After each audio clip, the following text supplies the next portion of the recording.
പുതിയൊരു വീഡിയോയിലേക്ക് എല്ലാവർക്കും സ്വാഗതം. അങ്ങനെ ദേവയാനി മുത്തശ്ശനോട് പറയുന്നുണ്ടായിരുന്നു, ആദർശ് ഇങ്ങനെ അവളെ വിളിക്കുമ്പോൾ അവളുടെ പിന്നാലെ പോകുന്നതിൽ എനിക്ക് വിഷമമുണ്ടെന്ന്. മുത്തശ്ശൻ പറയും, ഞാൻ പറയുന്നൊന്നും നിനക്ക് നിന്റെ തലയിൽ കയറുന്നില്ലേ, ഞാൻ നിർബന്ധിച്ചിട്ടാണ് അവൻ പോയത് എന്ന് പറഞ്ഞല്ലോ എന്ന് പറയും. അപ്പോൾ ദേവയാനി സങ്കടത്തോടു കൂടി അവിടെ നിന്ന് അങ്ങ് പോരുന്നുണ്ട്. ഇനിയിപ്പോൾ അവള് പോയിക്കോട്ടെ, ഞാൻ തടയാനൊന്നും പോണില്ല എന്നൊക്കെ പറഞ്ഞിട്ട് അവിടെ നിന്ന് പോരുകയാണ് കേട്ടോ. പിന്നീട് വിഷമിച്ച് ഇങ്ങനെ ഇരിക്കുകയാണ്. അപ്പോൾ ജലജ ഇങ്ങനെ അവിടേക്ക് വന്നിട്ട് ഇങ്ങനെ മനസ്സിൽ ഓർക്കുന്നുണ്ട്, ചൂട് പിടിച്ചിരിക്കുകയാണ്. എന്നിട്ട് അവിടെ ചെന്നിട്ട് ഇങ്ങനെ എന്ത് പറ്റി ഏട്ടത്തി എന്നൊക്കെ ചോദിക്കുകയാണ്. അപ്പോൾ അങ്ങനെ ആദർശ് ഇതുവരെ വന്നില്ലല്ലോ എന്ന് പറയും. എന്നിട്ട് നയനയുടെ വീട്ടിലേക്ക് പോയതാണെന്നുള്ള കാര്യം പറയുന്നുണ്ട് കേട്ടോ. അപ്പോൾ ആദർശ് അച്ഛനെ വിളിച്ച് പറഞ്ഞിട്ടുണ്ടായിരുന്നു എന്ന്. അപ്പോൾ ഏട്ടത്തിനെ വിളിച്ച് പറഞ്ഞില്ലേ എന്ന് ചോദിക്കും. അപ്പോൾ ഇല്ല എന്ന് പറയുമ്പോൾ ജലജയാണെങ്കിലും നന്നായിട്ട് ഓരോന്ന് മനസ്സിലേക്ക് അങ്ങ് ഇട്ട് കൊടുക്കുന്നുണ്ട്. അപ്പോൾ ഇങ്ങനെ അവനറിയാം അമ്മേനെ വിളിച്ചാൽ ഒരു കാര്യം നടക്കില്ല, അതുകൊണ്ടാണ് അവൻ മുത്തശ്ശനെ വിളിച്ചത്.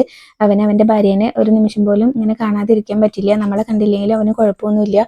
ഇതിപ്പോൾ നന്ദാവനത്തിലെ മൂത്ത മോനായി അവൻ അങ്ങ് മാറി എന്നൊക്കെ ഇങ്ങനെ പറയുകയാണ് ചെയ്യണം കേട്ടോ. അപ്പോൾ ദേവേനിക്ക് അത് ഇഷ്ടമാവുന്നില്ല. അപ്പോൾ ദേവേനെ നീ എന്താ പറഞ്ഞതെന്നൊക്കെ ചോദിക്കുന്നുണ്ട്.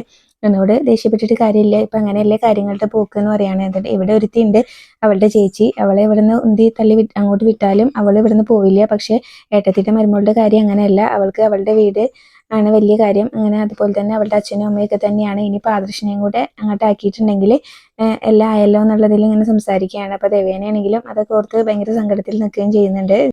പിന്നീട് ജലജയാണെങ്കിലും പറയുന്നുണ്ടായിരുന്നു, അവളുടെ കല്യാണം കഴിയുന്നതിന് മുന്നേ ഏട്ടത്തി പറയുന്നതായിരുന്നില്ലേ ഇവിടെ എല്ലാവരും കേട്ടുകൊണ്ടിരുന്നത്, ഇപ്പോൾ ജയേട്ടനൊക്കെ അവൾ പറയുന്നതല്ലേ ഇങ്ങനെ എല്ലാം കേട്ടുകൊണ്ടിരിക്കുന്നതെന്നൊക്കെ പറയുകയാണ് കേട്ടോ. അപ്പോൾ ഇപ്പോൾ ഞാനും എൻ്റെ മക്കളും ഇവിടെ പുറമ്പോക്കാണ്, ഇതിപ്പോൾ ഏട്ടത്തി അതുപോലെ ആയല്ലോ എന്നുള്ള ഇതിൽ ഇങ്ങനെ പറയുകയാണ്. അപ്പോൾ ദേവേനയാണെങ്കിലും ആകെ സങ്കടത്തിൽ അങ്ങ് നിൽക്കുകയാണ്.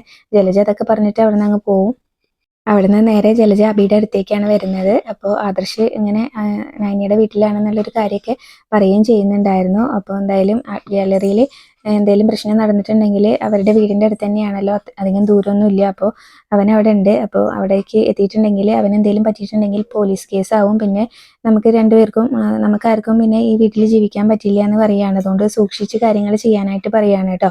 പിന്നീട് അതുപോലെ തന്നെ ഇങ്ങനെ ആദർശ് വരാത്തതിന് ഞാൻ ഏട്ടത്തിനെ ഒന്ന് ചൂട് പിടിപ്പിച്ചിട്ടുണ്ട് എന്നൊക്കെ പറയുകയും ചെയ്യുന്നുണ്ട്. അപ്പോൾ ശ്രദ്ധയോടുകൂടി കാര്യങ്ങൾ ചെയ്യണമെന്ന് അബിനോട് പറയുകയും ചെയ്യാണ്. അപ്പോൾ ഇത് ഇങ്ങനെ അമ്മ ആഗ്രഹിക്കുന്ന പോലെ എല്ലാം നടക്കും, അപ്പോൾ അവരൊക്കെ അത് ചെയ്തോളും എന്നുള്ളതിൽ ജലജനോടും പറയുകയും ചെയ്യുന്നുണ്ടായിരുന്നു അബി.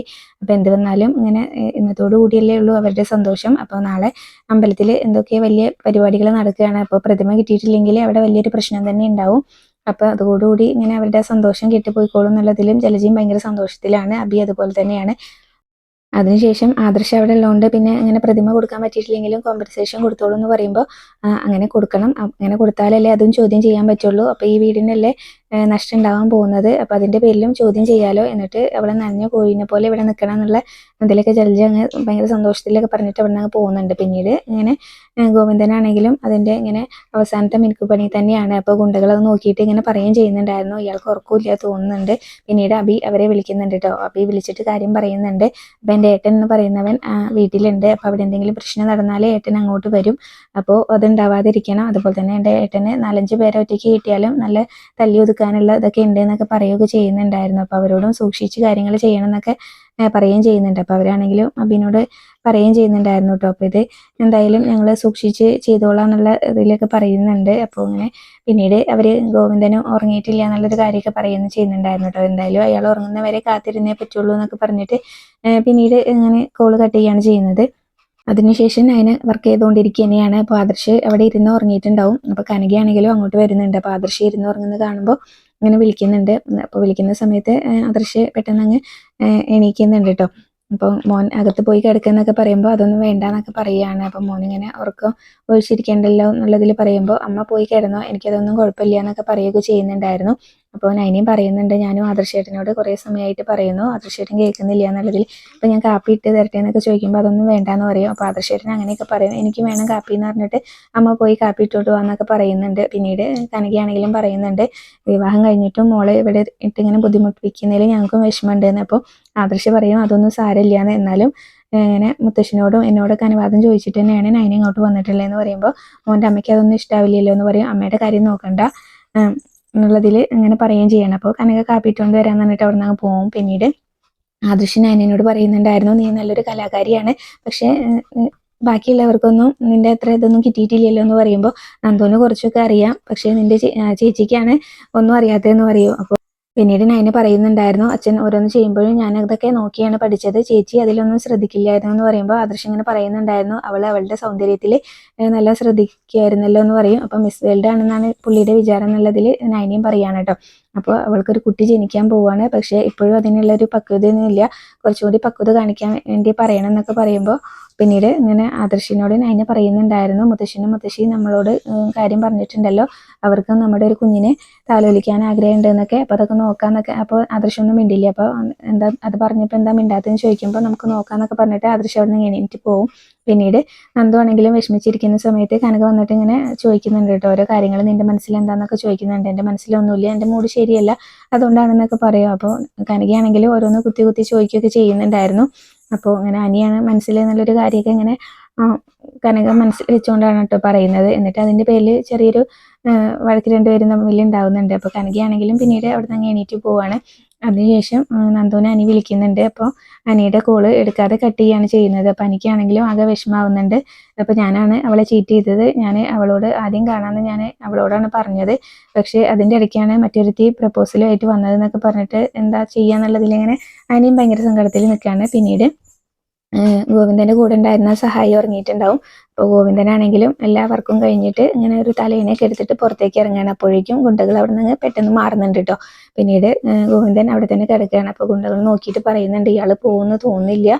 അപ്പോൾ അവിടെ കിടക്കുന്ന സമയത്താണെങ്കിലും അവർക്ക് ആകെ പണി പാളിയെന്ന് മനസ്സിലായി. അപ്പോൾ അങ്ങനെ ഗോവിന്ദൻ അവിടെ തന്നെ കിടക്കുകയാണല്ലോ, ഇനിയിപ്പോൾ എന്തായാലും ഇങ്ങനെ അഭിസാറ് വിളിക്കുമ്പോൾ കാര്യം പറയാമെന്നൊക്കെ പറയുകയും ചെയ്യുന്നുണ്ടായിരുന്നു. എന്തായാലും അയാൾ ഉറങ്ങട്ടെ എന്നുള്ളതിൽ അവരും സംസാരിക്കുകയാണ്.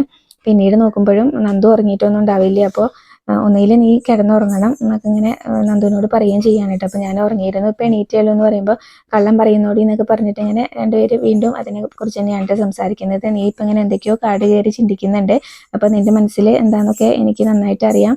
അപ്പോൾ ആദർശ് അനിയനല്ലേ എന്നൊക്കെ ചോദിക്കുകയൊക്കെ ചെയ്യുന്നുണ്ടായിരുന്നു. അപ്പോൾ നന്ദുവിന് അത് ഇഷ്ടാവുന്നില്ല, അമ്മ എന്തൊക്കെയാണ് വിളിച്ച് പറയുന്നത്, അപ്പോൾ എന്തായാലും ഞാനിത് ആദർശ് മോനോടും അനിയനോടും പറയാൻ പോവാന്നൊക്കെ പറയുമ്പോൾ നന്ദു ഇങ്ങനെ പിടിച്ചു വെക്കുന്നുണ്ട്. അമ്മ എന്നെ നാണം കെടുത്തല്ലേ എന്നൊക്കെ പറഞ്ഞിട്ട് ഇങ്ങനെ പിടിച്ചു വെക്കുകയാണ് കേട്ടോ. അപ്പോൾ എന്തായാലും നിന്റെ ഈ സ്വഭാവം മാറ്റിയേ പറ്റുള്ളൂ, അല്ലെങ്കിൽ ഞാൻ ഇത് നയനമോളെങ്കിലും പറയുമെന്ന് പറയുകയാണ്. അപ്പോൾ എന്തായാലും പിന്നീട് ഇങ്ങനെ അതൊക്കെ പറഞ്ഞിട്ട് കനക അവിടെ നിന്ന് പോകുമ്പോൾ നന്ദു ഇങ്ങനെ മനസ്സിൽ വിചാരിക്കുകയും ചെയ്യുന്നുണ്ട്, ഞാനിങ്ങനെ ഹാപ്പി ആയേ പറ്റുള്ളൂ, അമ്മേനെ കാണിക്കാൻ എങ്കിലും ഇങ്ങനെ മനസ്സിൽ ഓർത്തിട്ട് അവിടെ തന്നെ നിൽക്കുകയാണ്.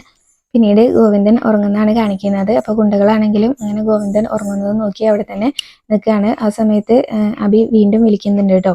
അപ്പോൾ അങ്ങനെ ഗോവിന്ദൻ പോയിട്ടില്ല എന്നുള്ളൊരു കാര്യമൊക്കെ പറയുന്നുണ്ട്. ഇനിയിപ്പോൾ എന്താ ചെയ്യുക, അയാൾ ഉറങ്ങിയിട്ട് എന്തെങ്കിലും ചെയ്യാൻ പറ്റുള്ളൂ എന്ന് പറയുമ്പോൾ വാതിൽ തുറക്കുമ്പോൾ അയാൾ ഉണർന്നാലോ എന്ന് ചോദിക്കും. അപ്പോൾ അങ്ങനെയാണെങ്കിൽ അയാളെ തല്ലി ഒതുക്കിയിട്ട് എന്തായാലും പ്രതിമകൾ അവിടുന്ന് കടത്തണം എന്ന് പറയും. അപ്പോൾ സാറിനല്ലേ പറഞ്ഞത്, സാറിൻ്റെ ചേട്ടനെങ്ങാനും വന്നാൽ അങ്ങനെ വലിയ ശബ്ദമൊക്കെ ഉണ്ടായാൽ ഇങ്ങോട്ട് വരും എന്നുള്ളത്. അപ്പോൾ എന്തായാലും അതറിയാതെ നിങ്ങൾ നിങ്ങളുടെ പണി നടത്തണം എന്നുള്ളതിൽ പറയുകയും ചെയ്യാണ്. അപ്പോൾ നിങ്ങൾ ഇങ്ങനെ ഓരോന്ന് ചെയ്യുന്ന പണിയൊന്നും ഇപ്പോൾ ഇങ്ങനെ ഒന്നും ഇങ്ങനെ വിജയിക്കുന്നില്ല എന്നൊക്കെ പറയുമ്പോൾ എന്തായാലും ഇത് വിജയിക്കും, സാറ് ധൈര്യമായിട്ട് ഉറങ്ങിക്കോ എന്നൊക്കെ പറയുകയാണ് കേട്ടോ. അപ്പോൾ ഞാൻ എന്തായാലും ഉറങ്ങാൻ പോകുന്നില്ല, നിങ്ങൾ വിളിക്കുന്നതും കാത്തിരിക്കും എന്നൊക്കെ പറഞ്ഞിട്ടാണ് കേട്ടോ കോള് വെക്കുകയൊക്കെ ചെയ്യുന്നത്. അപ്പോൾ എന്തായാലും ഗുണ്ടകൾ പറയുകയും ചെയ്യുന്നുണ്ടായിരുന്നു, ഇങ്ങനെ എന്തായാലും പ്രതിമകളൊക്കെ എത്തേണ്ടടുത്ത് എത്തുന്നു. അപ്പോൾ അവിടെയാണ് ഇന്നത്തെ എപ്പിസോഡ് അവസാനിച്ചിട്ടുള്ളത്.